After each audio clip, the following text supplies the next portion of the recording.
오늘은 남은 인생 치유하는 인생으로 살자, 남의 인생을 치료하면서 사는 남은 인생을 살자라는 제목으로 하나님 말씀 증거하겠습니다. 말 농장을 하고 있는 사람이 있었는데요. 어느 날 이 날씨가 좋지 않고 갑자기 예상하지 않았던 회오리와 폭풍우가 몰아치고 있었습니다. 그래서 급하게 기도했습니다. 말이 다칠까봐 하나님께 기도했습니다. 하나님이시여, 제발 아무런 어려움 없이 이 태풍이 지나가게 해 주십시오. 그러면 제가 말 한 마리를 팔아가지고 우리 주변에 가난하고 어려운 사람을 꼭 돕겠습니다. 하나님 이거 꼭 약속합니다. 그랬어요. 근데 그 기도를 들어주셨는지 하나님께서 태풍을 잔잔하게 만들어 주셨습니다. 일단은 이분도 신앙인이라 약속은 약속이니까 말 한 마리를 터덕터덕 끌고 말시장으로 갔습니다. 그런데 한쪽 손에는 말이고 한쪽 손에는 뭘 끌고 갔냐면 거의 죽지 못해서 하는 형편없는 염소 한 마리를 끌고 갔다는 것이죠. 시장 사람들이 다가와서 물었습니다. 아저씨, 이 말 파는 겁니까? 아, 예, 그럼 팔고 말고요. 그런데 말을 사실 때 꼭 조건이 있습니다. 뭡니까? 염소를 꼭 끼워서 제가 팔아야 됩니다. 그러면 말은 얼마예요? 말은 그냥 헐값으로 드립니다. 제가 하나님께 기도한 게 있으니 300만 원에 드리겠습니다. 염소는 얼마입니까? 네, 염소는 3천만 원 되겠습니다.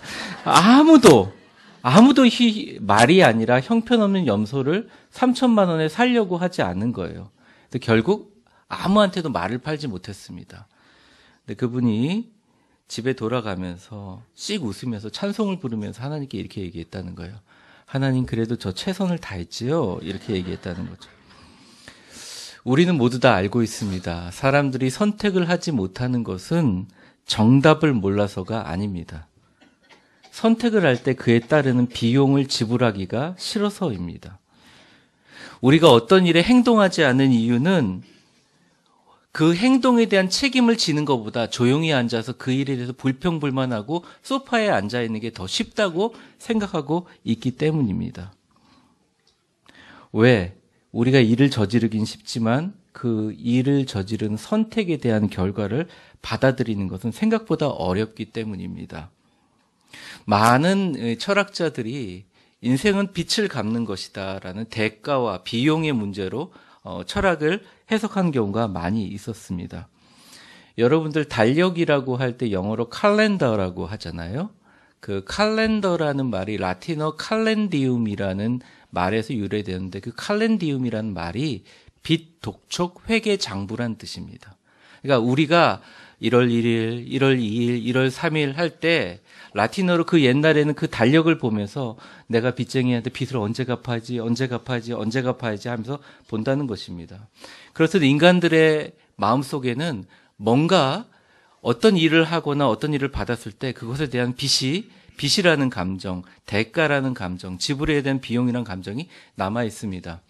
한국 영화 역사상 가장 최단기 기간이기도 하고 또 한국 영화 역사상 최고 두 번째의 흥행을 이룬 영화 신과 함께라는 영화를 알고 계실 겁니다. 저희 딸이 너무 재밌다고 해서 가서 봤는데 솔직히 말해서 재미가 하나도 없었습니다. 황당한 내용이었고요. 제가 볼 때는 도저히 연결도 안 되는 구조였습니다. 죄송합니다. 영화 제작자가 혹시 계시다면 정말 죄송합니다. 근데 그 영화가 왜 폭발적으로 사람들이 많이 봤을까? 신과 함께의 부제가 죄와 벌입니다. 그 말은 우리 한국인의 생각뿐만 아니라 또 그게 해외에서도 대박이 났다 그래요. 많은 사람들의 인간의 본성에는 무의식 중에 내가 죄를 지었으면 그 죄에 대해서 대가를 지불해야 된다는 의식이 남아있기 때문입니다. 성경에서 얘기하는 것도 그와 다르지 않습니다. 우리가 어떤 죄를 지었으면 그 대가를 반드시 지불해야 하는 것이죠. 성경은 이것을 심판이라고 얘기합니다. 그런데 우리는 그 심판에 대해서 조금 자유로울 수 있고 담대할 수 있다는 것입니다. 왜? 여러분 오른쪽에 보이시는 십자가가 있었기 때문입니다.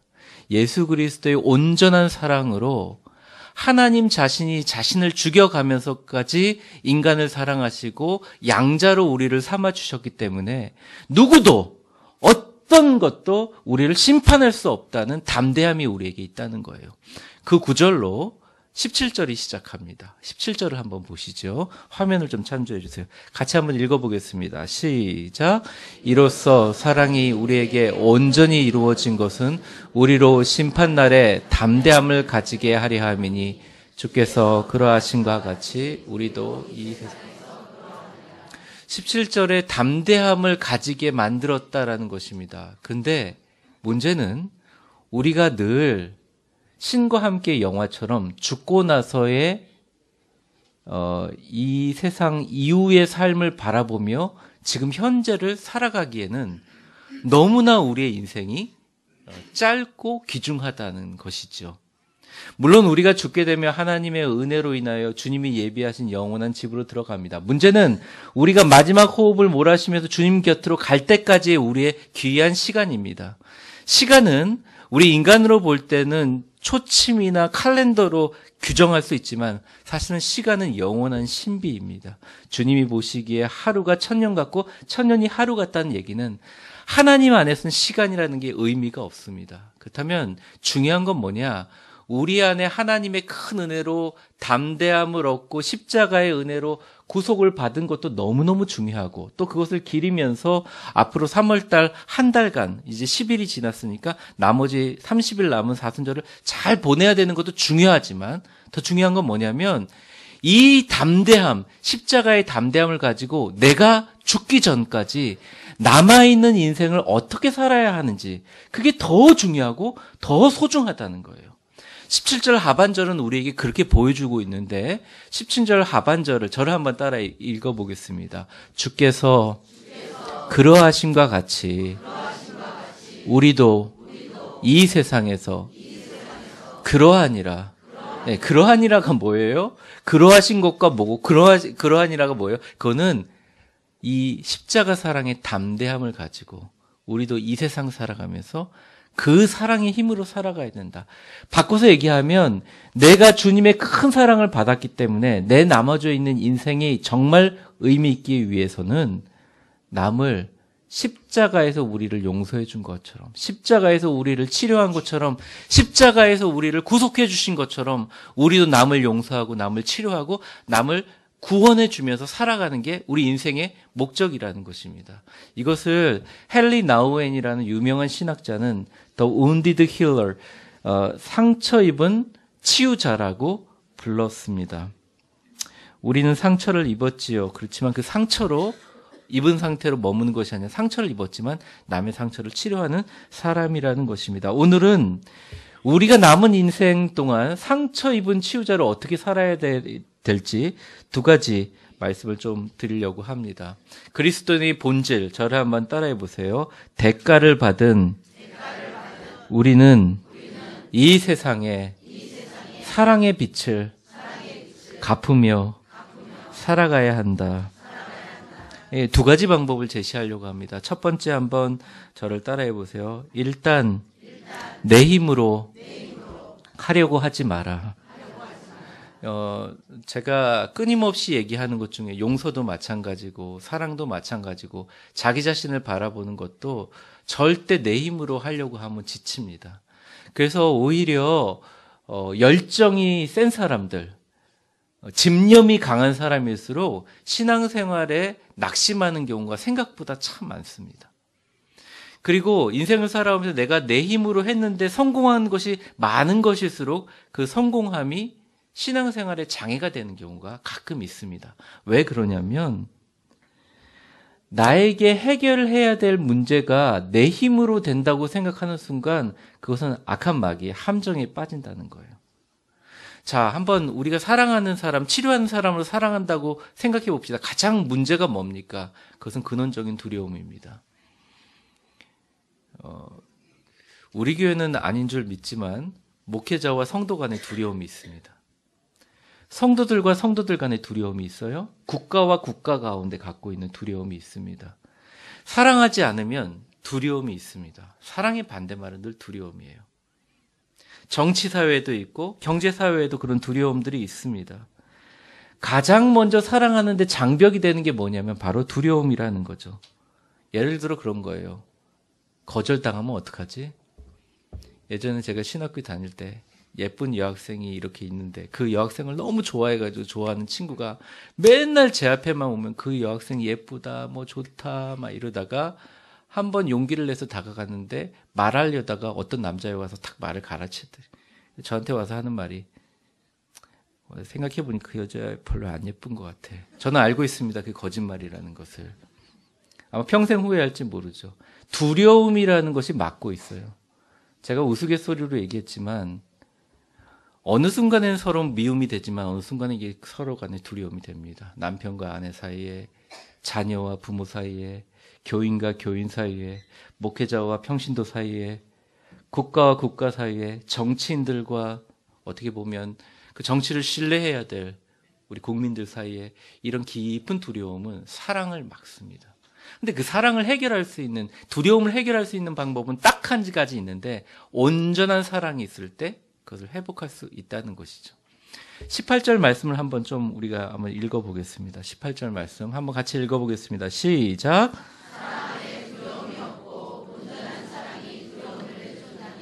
두려움에는 형벌이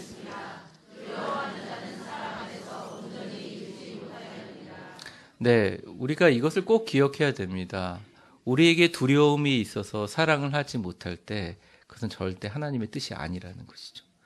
사단이 굉장히 똑똑하고 굉장히 교활하게 우리들의 약점을 잘 알고 있습니다. 사단은 특별히 어떤 우리의 연약함에 대해서 잘 건드리는 존재이지요. 특별히 우리 인간의 마음 가운데 실망, 낭망, 실수, 포기하게끔 만들어서 우리 안에 있는 연약함과 약점을 들추고 그것들을 통해서 하나님 앞에 나아가지도 못하게 하고 자기 자신을 사랑하지 못하게 만듭니다. 그래서 성경에서는 그것을 우는 사자가 삼킬 자를 찾는 것처럼 찾아다닌다고 묘사되고 있습니다. 그 중에 사단의 가장 무서운 무기는 뭐 죄책감도 있고 열등감도 있고 불만족도 있지만 가장 큰 무기가 낮은 자존감입니다. 제가 거의 한 달 동안 얘기했던 이 낮은 자존감은 사단이 우리에게 속삭이는 거예요. 니까 짓게? 새벽기도 나와야지. 새벽기도는 꼭 나올 거야. 그러고서 알람을 맞춰놨습니다. 새벽 5시, 뭐 4시 30분.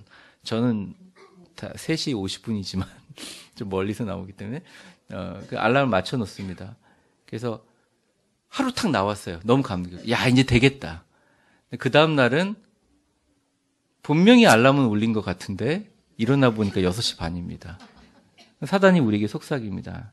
네가 그래 봤자지 그래. 평생 그래 새벽기도 일주일 연속으로 안 나가는 사람이 되겠어? 우리 자신을 낮추어 보는 겁니다. 지고 들어가는 거예요. 벌써부터.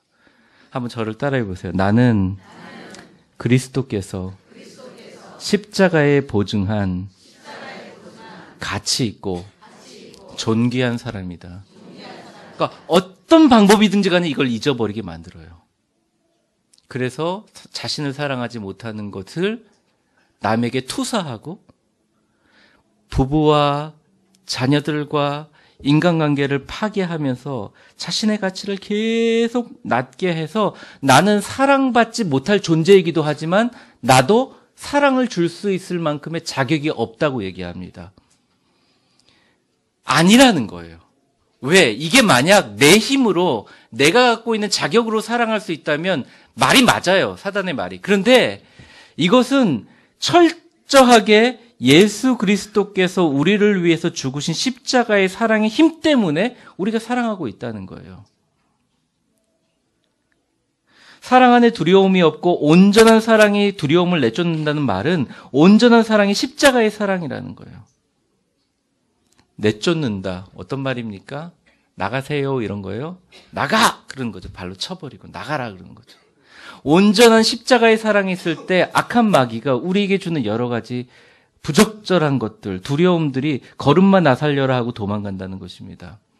혹시나 사단이 여러분에게 목사님 설교에는 그럴듯하지만 네 원래 못난 놈이야. 넌 안 될 사람이야. 속이면 이렇게 한번 얘기해 주십시오. 저를 한번 따라해 보세요. 사단아, 그거는 내 힘으로 하는 게 아니란다. 남을 사랑하지 못할 존재라고 얘기할 때 얘기해 줘야 됩니다. 우리의 힘으로 하는 게 아니라 예수 그리스도의 십자가의 사랑으로 하는 거예요. 그러니까 이걸 내 힘으로 한다고 생각하면 감정에 휘둘려서 신앙생활을 하기 쉽습니다. 이걸 내 힘으로 생각한다고 하면요, 정말 믿음으로 봉사하고 뭘 하고 싶은데 자꾸 걸림돌이 생깁니다. 아닙니다. 예수 그리스도의 사랑의 힘으로 할 수 있다는 거죠. 평창올림픽을 보면서 제가 감동을 많이 받는데, 보니까 출발선에 좀 유리한 안쪽 선에 섰다고 꼭 금메달 따는 게 아니더라고요. 제가 보면서 느꼈습니다. 아, 이게 출발에 좋은 신호에 섰다고 해서 반드시 1등 하는 게 아니구나. 왜? 빙상위를 스케이터를 신고 달리는 사람들은 자신이기 때문입니다. 여러분, 우리는 어떻게 보면 그리스도인으로 좋은 출발점에 섰어요. 그게 뭐냐면 예수 그리스도의 십자가의 사랑을 받고 그 십자가를 이해하는 사람들입니다. 십자가의 능력을 믿는 사람들입니다. 그런데 그 좋은 출발점에 섰다고 해서 누구도 우리를 대신해서 내 자신을 사랑해 줄 수가 없어요. 누구도 우리를 대신해서, 나를 대신해서 우리 가족들에게 너는 귀한 사람이다, 너는 존귀한 사람이다 얘기해 줄 수가 없어요. 누구도 우리를 대신해서 가족들에게 하나님의 사랑을 경험하게 해줄 수가 없어요. 여러분, 늦기 전에 가족들에게 하나님을 경험하게 해주시기를 원합니다. 가족들에게 다가가시고 이웃들에게 다가가십시오. 내 힘으로 할 수 없지만 예수 그리스도 이름으로 하십시오. 사랑한다고, 당신은 사랑받는 존재라고, 귀한 사람이라고 얘기해 주십시오. 여기서 한번 연습해 볼까요? 옆에 사람에게 이렇게 얘기해 보십시오. 당신은 사랑받을 만한 귀중한 존재입니다. 자신을 귀하게 여기세요. 그러니까 우리가 담대하게 얘기할 수 있는 거예요. 내가 갖고 있는 사랑 갖고 할 수 없기 때문에 오히려 더 담대하게 우리 아버지의 사랑, 예수 그리스도의 사랑, 사랑이 결핍에 대한 유일한 치료제, 속죄의 능력으로 나간 것입니다. 그러므로 우리가 사랑을 베푸는 것도 마찬가지지만 거절당하는 것도 마찬가지예요. 거절당하는 게 내가 거절당한 것이 아니에요.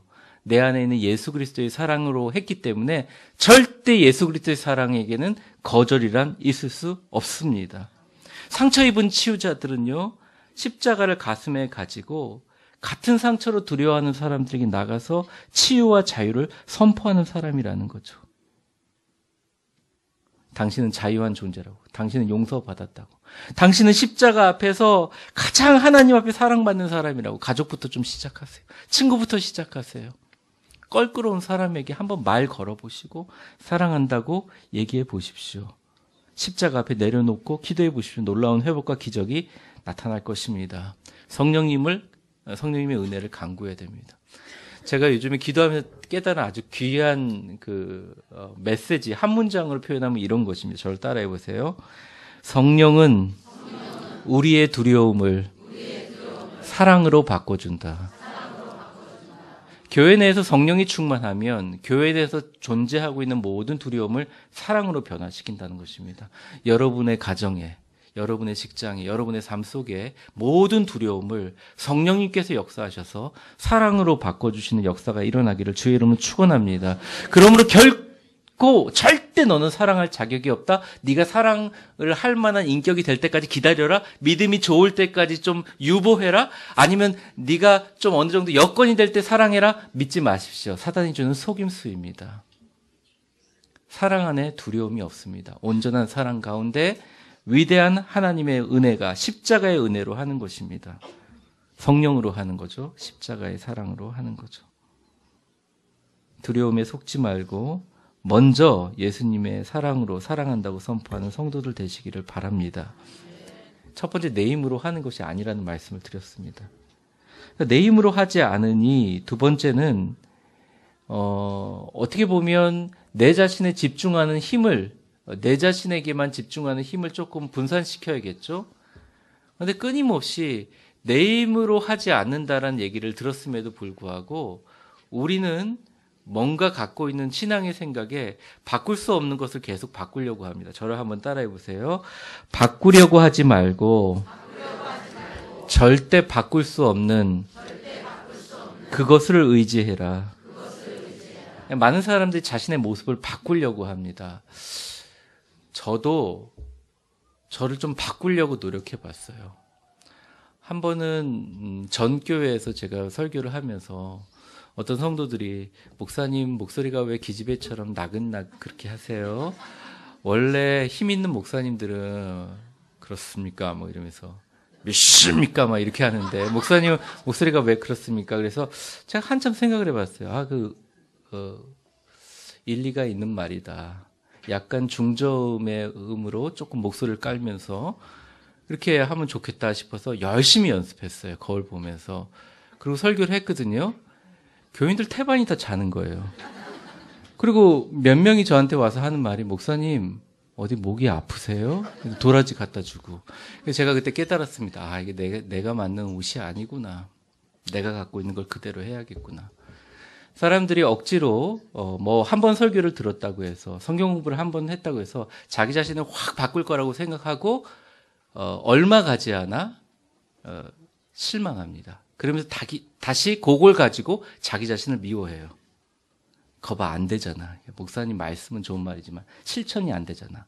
근데 여러분 이런 쳇바퀴를 계속 돌고 있는 신앙인이 계시다면 제가 말씀드리고 싶습니다.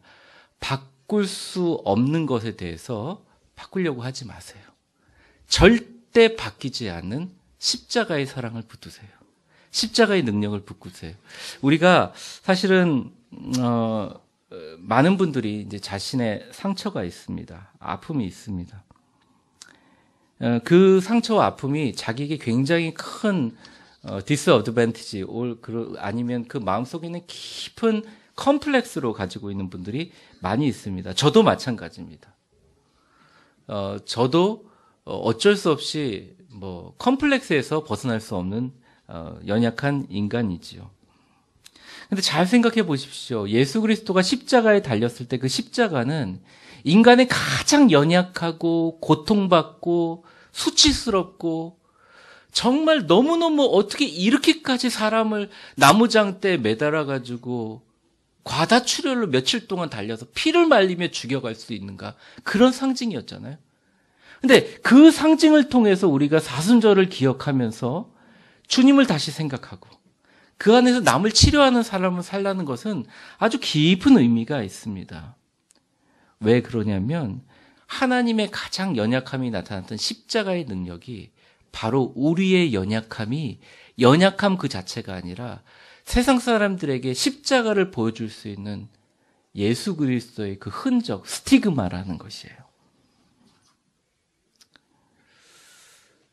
제가 그 전철에 이렇게 앉아 있는데 우리 그 한국에서는 전혀 관련이 없는 엄마 아빠도 아닌 어른들이 애들한테 말도 걸고 그러잖아요. 외국에서는 정말 상상할 수 없는 일인데 근데 보니까 할머니 한 분이 이렇게 앉아 계시고 옆에 애가 있는데 애가 콜록콜록 하면서 이렇게 기침을 해요. 그러니까 할머니가 아유 너 많이 아프니? 이렇게 얘기를 하는 거예요. 그러니까 그 애가 당돌하게 할머니를 보면서 할머니 제가 아픈 거 어떻게 알아요? 이렇게 물어보는 거예요. 근데 할머니가 하신 말이 좀 기억납니다. 그게 말이지 아픈 사람 알아보는 거는 아픈 사람이 더 잘 알아본다? 이렇게 얘기를 하는 거예요. 제가 그거 보면서 그런 생각이 들었습니다. 야, 사랑도 아픔도 상처도 겪어본 사람은 알고 있다. 그 상처가 얼마나 깊은지 그 상처가 얼마나 넓은지. 예수 그리스도가 십자가에 달렸던 이 십자가의 상처와 못 박힘과 몸의 찢김이 여러분의 상처와 연약함과 상관이 없다고 생각한다면 아직까지 신앙을 모르시는 거예요. 상처는 물론 연약한 게 맞아요. 상처는 무력한 게 맞아요. 아픈 것이 맞아요. 그렇지만 상처는 아프게 하지만 그 상처가 주는 깊이 때문에 다른 사람의 상처를 공감할 수가 있습니다. 제가 예전에 운동하다가 크게 넘어져서 다리에 큰 상처가 나본 적을 기억하기 때문에 제가 미국에 갈 수는 없었지만 저희 아들이 크게 다쳤을 때 그 상처 찍은 사진을 보고 그게 얼마나 아팠을지를 제가 공감하는 것처럼 여러분이 있는 상처와 상처에 주는 깊이 때문에 남의 상처를 깊이 공감할 수 있는 힘을 갖게 된다는 거예요. 배려할 수 있는 힘을 갖게 된다는 거예요. 그걸 이해할 수 있는 힘을 갖게 된다는 거예요.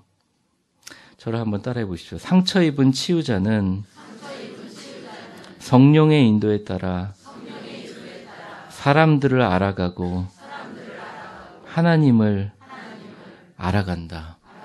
우리가 상처가 있지만 그 상처 속에 침잠하지 않고 그 상처를 그대로 가져가서 이렇게 십자가 앞에 가져가기만 한다면, 십자가라는 틀 안에서 상처를 보기만 한다면 그것이 바로 최고의 세상을 향한 치료제가 될 수 있다. 그 말씀을 드리고 싶습니다. 어떤 분들이 그럴 거예요. 내가 여력이 있어야 남한테 사랑하는 걸 하지. 아니라는 겁니다. 오히려 내적 연약함이 있고 마음에 깊은 상처가 있고 시험을 받아가지고 신앙생활이 힘든 사람에게 자기 자신에게만 매달리는 것이 아니라 내가 바꾸지 않는 내 자신을 보는 게 아니라 바뀌지 아니하고 이미 우리를 위해서 죽으신 예수 그리스도를 바라보게 되면 그는 정말 연약한 심정을 갖고 시험도 받고 유혹도 받고 말할 수 없는 통곡과 눈물로 겟세마네 동산에 기도하신 분이라는 거예요. 히브리서 5장 7절에서부터 8절까지 보면 그는 육체에 계실 때 자기를 죽음에서 능히 구원하실 이에게 심한 통곡과 눈물과 간구와 소원을 올렸고 그의 경외하심을 인하여 들으심을 얻었느니라.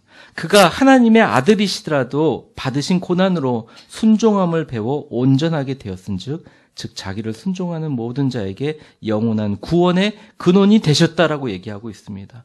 겟세마네 동산에 피 흘리는 눈물의 기도, 그가 당하신 채찍질의 수단, 우리 주님의 십자가가 바로 우리가 가지고 있는 찢어지고 사람들에게 상처받고 그런 모든 상처를 십자가 앞에 가져가서 그 안에 내가 가지고 있는 사명을 재확인하기만 하면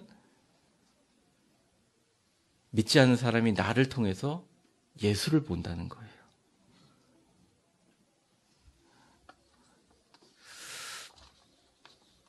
혹시 여러분들 중에서 사람들에게 심하게 상처받으시고 관계에서 실망하신 분이 계셨습니까? 예수님은 자기가 믿는 제자들에게 배척당하고 배반당하고 시련당하고 병사들에게 놀림당하고 비통해야 할 때의 느낌을 적어도 예수님은 아세요. 하나님이셨는데 얼마나 비참하셨습니까? 그는 고운 모양도 없고 풍채도 없은즉 우리가 보기에 흠모할 아름다운 것도 아무것도 없도다. 그는 멸시를 받아서 사람들에게 싫어 버림바가 되었으며 강고를 많이 겪었으며 질고를 아는 자라. 마치 사람들에게 얼굴을 가리우고 보지 않음을 받은 자 같아서 멸시를 당하였고, 여기서 중요한 말이 있습니다. 저를 한번 따라해서 우리도 그를 귀중히 여기지 아니하였도다. 우리는 자꾸 우리가 갖고 있는 아픔과 상처를 십자가와 분리합니다. 그래서 우리의 상처와 아픔이 나에게 주어진 하늘의 벌, 천형이라고 생각해요. 고통이라고 생각해요. 그런데 여러분, 예수님의 성령님이 우리에게 늘 얘기하시는 것은 그 고통과 아픔과 두려움을 바꿔서 십자가의 사랑으로 바꾸면 너의 존재만으로 사람을 치료할 수 있다라고 얘기합니다. 사람을 살릴 수 있다고 얘기합니다. 세상에 빛이 될 수 있다고 얘기를 합니다. 어떤 분이 그럽니다. 목사님, 기도조차 나오지 않습니다. 기도조차 나오지 않는데 어떻게 하나님께 기도할 수 있습니까? 예수님이 기도하지 못하는 심정을 알고 계실까요? 제가 마음이 참 슬펐습니다. 아시겠지만 우리 위대한 교회 성도분들이 상처가 참 많습니다. 우리가 교회가 세워지는 과정에서 쉽지 않았습니다. 근데 제가 분명히 말씀드립니다. 예수님은 십자가에서 엘리 엘리 라마 사박다니, 내 하나님이여 내 하나님이여 어찌하여 나를 버리시나이까, 하나님과 교통하지 못하는 불통의 아픔을 얘기하셨다는 거예요. 예수님은 모든 것을 아시기 때문에 그 예수님 앞에 나아가서 주님, 나의 부르짖음과 절규를 아시지요. 주님, 내 고통을 경험하셨죠. 나의 연약함을 도와주시고 내가 예수님처럼 이 땅에 사람들을 치료하는 삶으로 살아가게 해주시옵소서 기도하면 주님께서 우리를 통해서 역사하신다는 것입니다. 이 믿음이 우리 교회에 있을 때 우리는 위대해질 수 있다는 거예요. 앞으로 주님께 이렇게 한번 기도해 봤으면 좋겠습니다. 저를 따라해 보세요. 예수님, 다 아시지요? 네. 예수님 정말 알고 계신다는 거예요. 그래서 우리가 하나님을 사랑한다고 하면서 미워하는 남편을 못 사랑하고, 우리가 하나님을 사랑한다 그러면서 보기도 싫어 우리 자녀들을 사랑하지 못하고, 우리가 하나님을 사랑한다고 하면서 형제를 사랑하지 못하면, 인간적인 사랑은 할 수 있지만 예수가 우리를 위해서 죽으신 십자가의 사랑을 이해하지 못하기 때문에 결국 하나님을 이해하지 못하는 거고, 하나님을 사랑한다고 얘기하는 것 자체가 거짓말이 될 수도 있다는 거예요. 그게 바로 오늘의 20절의 말입니다. 같이 한번 보겠습니다. 20절 같이 읽겠습니다. 시작. 누구든지 하나님을 사랑하노라 하고 그 형제를 미워함은 이는 거짓말하는 자니 보는 바 그 형제를 사랑하지 아니하는 자. 하나님을. 그러므로 여러분, 뭐 사랑 캠페인도 아니지만 가능한 주변에 마지막 인생 남은 동안 사람들에게 축복하고 사랑하는 인생을 사시기를 주의 이름으로 축원하며, 우리 힘으로 할 수 없어요. 19절에 보면 이렇게 나와 있잖아요. 아주 간단하게 얘기했잖아요. 우리가 사랑하는 행위는 그가 먼저 우리를 사랑한 것에 선행적인 사랑의 혜택을 받고 그거 따라하는 것이지 아무것도 아니라는 것이에요. 제가 되게 좋아하는 그 저자 중에 하나가 이어령 교수였습니다. 그러니까 회심하기 전에도 너무 좋아했어요. 근데 이어령 교수의 책 중에 딸에게 보내있는 굿나잇 키스라는 책이 있습니다. 그 책에 보면 미나라고, 이미나 권사님이신데, 제가 그 미국에 교회에 있을 때 간증도 오셨어요. 근데 그분이 어느덧 2012년에 암으로 세상을 떠났죠. 근데 그 아주 가난한 그 문인 시절에 이어령 교수가 늘 책상에서 글을 쓰면 그 딸이 미나가 와가지고 문을 딱 열면서 아빠 굿나잇 그러고서 들어갔다는 거예요. 근데 딸이 딱 죽고 나서 이 책을 쓰면서 이제 책 제목을 제가 읽으면서 이 책을 사야 되나 말아야 되나 고민하다가 책 제목을 딱 보면 사자. 그 1부, 2부가 있는 2부의 제목이 오늘만 울게 하소서고, 부제가 뭐냐면 딸아 살아있는 것이 정말 미안하다라는 거였어요. 근데 그 글 중에 제가 하나를 좀 발췌해서 읽어드리려고 합니다. 이어른 교수가 이제 먼저 세상을 떠난 딸에게 보내는 글인데, 만일 지금 나에게 30초의 시간이 주어진다면 아마 하나님도 그런 30초는 주실 거야. 하나님이 그런 기적을 베풀어 주신다면 그래 미나야 딱 한 번만이라도 좋다. 낡은 비디오 테이프 되감듯이 그때의 옛날로 돌아가자.